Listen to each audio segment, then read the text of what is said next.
بسم الله والصلاة والسلام على رسول الله صلى الله عليه وسلم.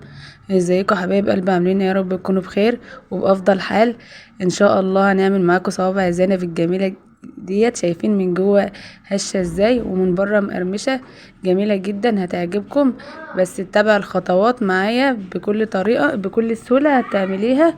اهم حاجة تتبع الخطوات خطوة بخطوة وتعملي كل الملاحظات اللي انا هقولك عليها، هتطلع ناجحة بإذن الله وجميل. اول حاجة هنا الشربات هنعمله، لان الشربات بتاع صوابع زينب لازما ضروري ضروري يكون بارد وساقع وخارج من التلاجة كمان. تمام.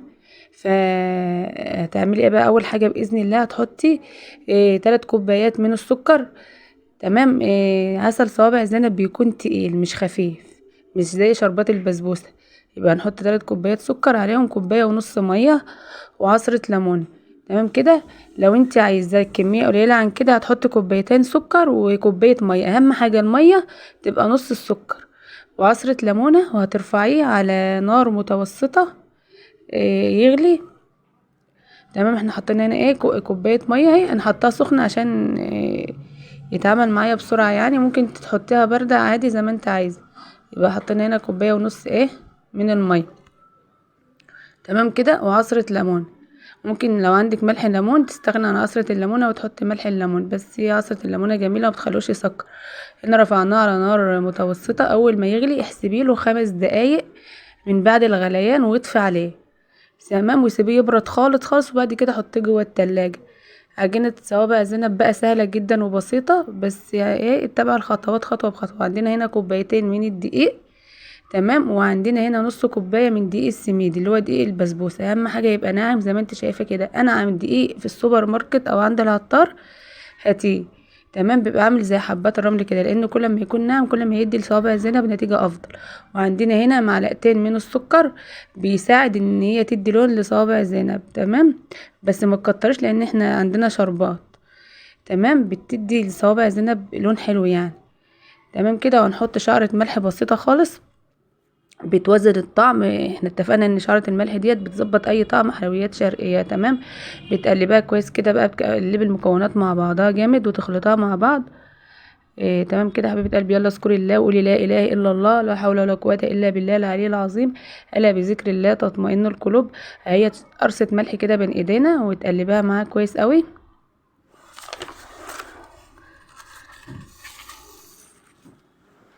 تمام كده. وبعد ما حطينا هنا هنحطها بقى بنكهة الفانيليا. انت ممكن تنكهيه باي نكهة انت عايزاه. الحلوانية بيحطوا ماء ورد، ممكن انت تحطي هيل. اي حاجة بقى انت تحبيها تنكهي بيها نكهي بيها. تمام. وعندنا 3 معالق من الزيت. تمام. و3 معالق من السمنة. خلاص كده. ممكن انت تحطي زبدة بس صوابع الزينب هتاخد لون بسرعة ومش هتاخد التحميرة اللي احنا عايزينها، لان الزبدة يعني بتاخد لون بسرعة. فيفضل ان هي تكون سمنة. 3 معالق كبار زي دي كده بالمعلقة المعيارية، 3 زيت و3 ايه سمنة. هتمسكي بقى تفركيه كويس جدا جدا جدا لغاية ما يبقى عامل زي رمل البحر كده. تمام. تضغطي عليه يضغط معاكي وتسيبيه يفكيه يفك معاكي على طول زي ما انت شايفة كده. يبقى عامل زي الرملة المبلولة بالظبط. تمام كده. بسيه جامد، بسيه زي ما يكون بتبسي كحك العيد كده، بتبسي البسبوسة عشان تبقى مرملة ودايبة من جوه. وعندنا هنا نص كوباية من المية ومعلقة صغيرة من الملح. ما تكتريه خميرة يا رب، سوري. نص كوباية مية ومعلقة صغيرة من الخميرة. ما تكتريش خميرة عشان ما تنفش معاكي في الزيت وتكبر كده وما تنفخش. تمام. وتحط ميه دافيه. الميه لازم تكون دافيه ونص كوبايه، ما تكتريش عن كده عشان احنا عايزين العجينه بتاعتنا تكون يابسه مش طريه. تمام. عايزين العجينه تكون ماسكه نفسها كده مش طريه، لان العجينه الطريه هتلاقيها معجنه من جوه ومش واخده القرمشه من بره ومش هتبقى كويسه معاكي. هنا حسيت ان هي محتاجه حطيت لها معلقتين بالظبط ميه. تمام. يبقى ما تزوديش عن كده. هنا اتعجنت اهي زي ما انت شايفه، ما تعجنهاش كتير عشان الجلوتين ما يشتغلش. تمام كده. عشان احنا حاطين دقيق سميد واحنا عارفين الدقيق السميد بينشف العجينه جامد. اهوت بتبقى يابسه زي ما انت شايفه كده، ما بتبقاش طريه. هتسيبيها مش هتخمريها، سيبيها ترتاح بس 5 دقايق على ما تسخني الزيت على النار. تمام. هترتاح 5 دقايق بس، مش اكتر من كده، لان هي لما بتخمر بتدي بقى اشكال غريبه في الزيت كده، بتيجي تحمريها تلاقيها نفشت كده واتنفخت وبقى شكلها مش كويس في الزيت خالص. تمام. هي كانت هنا ارتاحت 5 دقايق بس مش اكتر. هتبتدي بقى تشكليها، تقطعها كده تقطيعه صغيره، لانها هي زي ما احنا قلنا بتكبر في الزيت. تمام.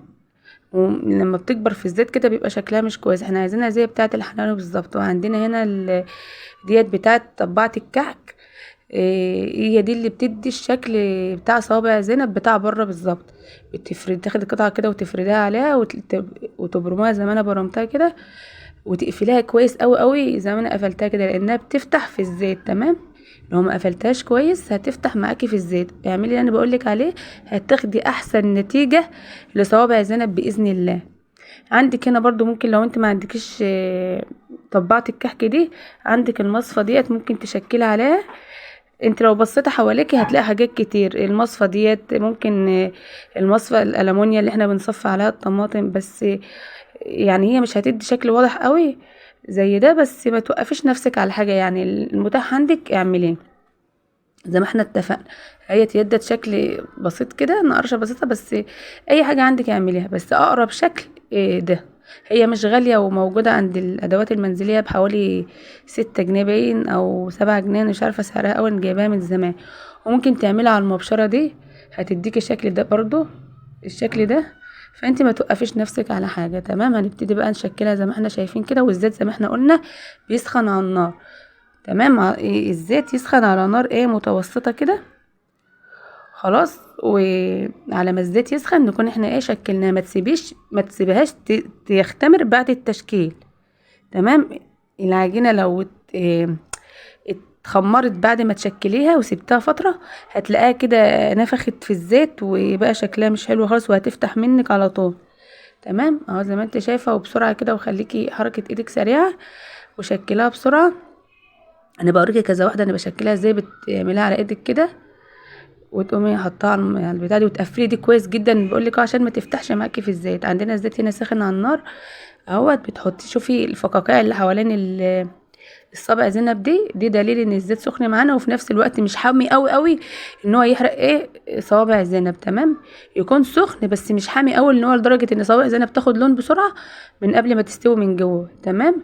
هو يبقى سخن بس على نار برضو متوسطه، بحيث ان هي تاخد لون من جميع الجهات كده. تقلبي فيها زي ما انت شايفه ايدك فيها بقى، اول ما تحطي تقلبي فيها على طول عشان تاخد لون من جميع الجهات، ما تبقاش حته حمرا من ناحيه وبيضه من ناحيه تانية. ويا ريت تكتري الزيت. تمام. عشان تاخد لون كويس من جميع الجهات. وعندنا هنا الشربات اهو، كان خارج من التلاجة برضو، حطيت عليه فانيليا. يعني انت نكهيه بنكهه موارد زي الحلوانيه براحتك. انا حبيت انكهه بالفانيليا. زي ما انت شايفه الشربات تقيل وجميل، وهنحطه جنب الزيت كده على طول عشان نطلع فيه على طول. صوابع الزينب بتكون سخنه، والعسل الشربات بتاعنا بيكون بارد وخارج من التلاجة. تمام. عشان يدي قرمشه من بره، وصوابع زينب كده تبقى طريه وجميله من جوه زي ما احنا بنشوفها. تمام كده اهوت. هنا شكلت شويه تانيين على ما دول احمرهم، كنت مشكلاهم على طول في ثانيه كده تكوني مخلصاها باذن الله. اهي زي ما انت شايفه خدت لون، وكنت طلعت من الشربات. انت سيبيها في الشربات شويه على ما تشكلي واللي في الطاسه يحمر، تكون قعدت في الشربات شويه. يعني ما تحطيش في الشربات وتطلعها على طول، عشان تشرب من الشربات وتبقى متغلفه من الشربات من جوه ومن بره وتبقى جميله. تمام. ما بتحبهاش مقرمشه من بره، ممكن تغطيها وهي في الشربات كده بحيث ان هي تطرى حاجه بسيطه من بره، بس هي بتبقى مقرمشه من بره وطريه من جوه، بتدي جمال. هتاكلي صوابع زينب هتدعيلي عليها. بس انت يلا قومي اتنشطي واعمليها، واتبعي الخطوات اللي انا قلتلك عليها، ان شاء الله مش هتفتح منك. اقفليها كويس وشكلي على طول، وما تخمريش عشان ما تنفش معاكي في الزيت وتفضل محتفظه بشكلها. شايفين الجمال؟ يلا حبيبتي، لو وصلت لغايه هنا من الفيديو حط لايك، واعملي اشتراك في القناه، وفعلي زر الجرس على كلمه الكل عشان يجيلك اشعار بكل حاجه جديده انا بعملها. تمام. شايفين عامله ازاي من جوه، ومقرمشه من بره وطريه من جوه، وكانت دايبه. بصي جميله والله، تحفه. قومي يلا اعمليها لاولادك وفرحيهم، ودعوه حلوه منك كده. شوفوا شايفين جمالها وبتلمع وجميلة جدا جدا، كانت تحفة. يلا حبيبتي حط لايك، مع السلامة.